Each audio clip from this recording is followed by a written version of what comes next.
Welcome to tuning in to the ZAM channel. I'm Mercedes. And I'm Anahita. And today we're going to talk about the Crusades from the perspective of the Muslims.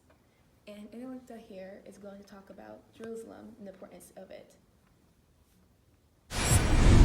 To Muslims, Jerusalem is a significant holy site. Within its borders, the city contains the Al-Aqsa Mosque and the Dome of Rock, both important Islamic shrines. According to the Quran, Jerusalem is where the Prophet Muhammad ascended to heaven and was given the second pillar of Islam by God. Also, Allah first ordered the Muslims to pray facing Jerusalem, but it was changed to Mecca later on. Thank you. That was very informational. You're welcome. Now here's Zoe with the causes of the Crusades. Thank you, Anahita. Before the Crusades started, Saladin took back Jerusalem. This caused a panic in the Byzantine Empire, and they wrote a letter to Pope Urban II. They bargained with Pope Urban II, saying that they would recognize him as a leader if he would protect them from the Turks. Then the Pope miraculously came up with the idea of the Crusades, saying that God wanted it and that God needed his people back in his holy land of Jerusalem. The Pope called the Muslims a despised and base race that worship demons. We all know that's incorrect.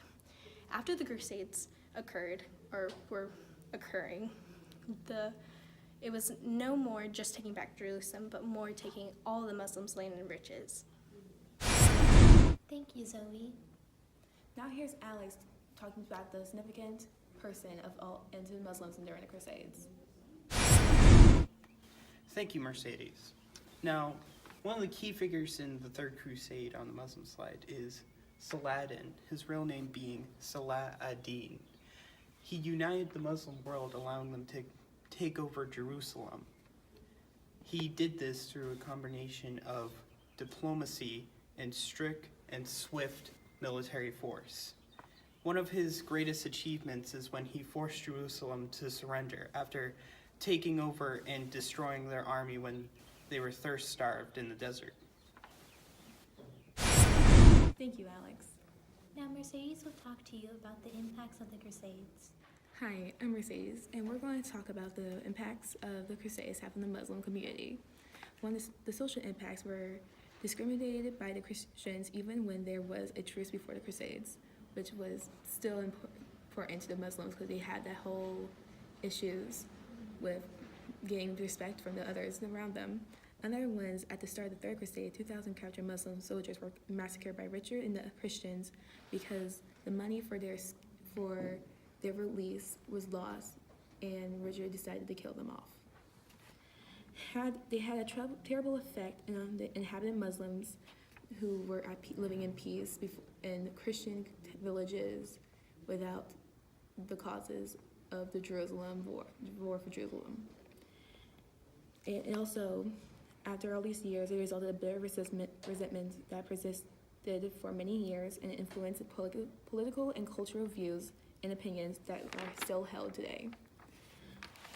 The political impact was mainly from the military force during the Crusades. When Saladin united and led the Muslim world and recaptured Jerusalem in 1187, he recaptured Jerusalem for the Muslims as a way to be significant to them, saying, we are strong community, we're a strong religion, this is what we're showing to the world.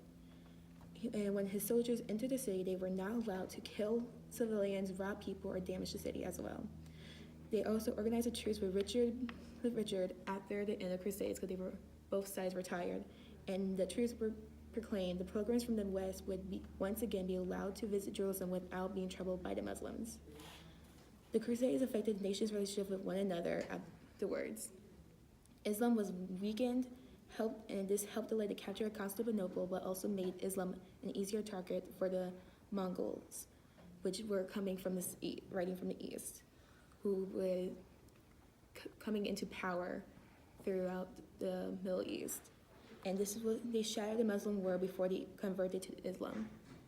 The economic and final impact was during the Middle Ages. Islamic world was a global center of trade, culture, and learning.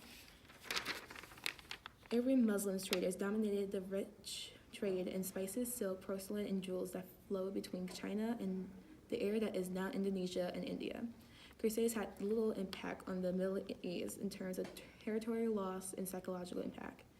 But years of rebirth and expansion finally created a crusader effect in the Middle East. 15th and 19th centuries, Europe asserted itself, forcing the Islamic world into a secondary position, sparking envy and reactionary conservatism in some sectors, formerly more progressive Middle East. Thank you, that's all we all have today. Thank you for watching, Sam. Have a nice day.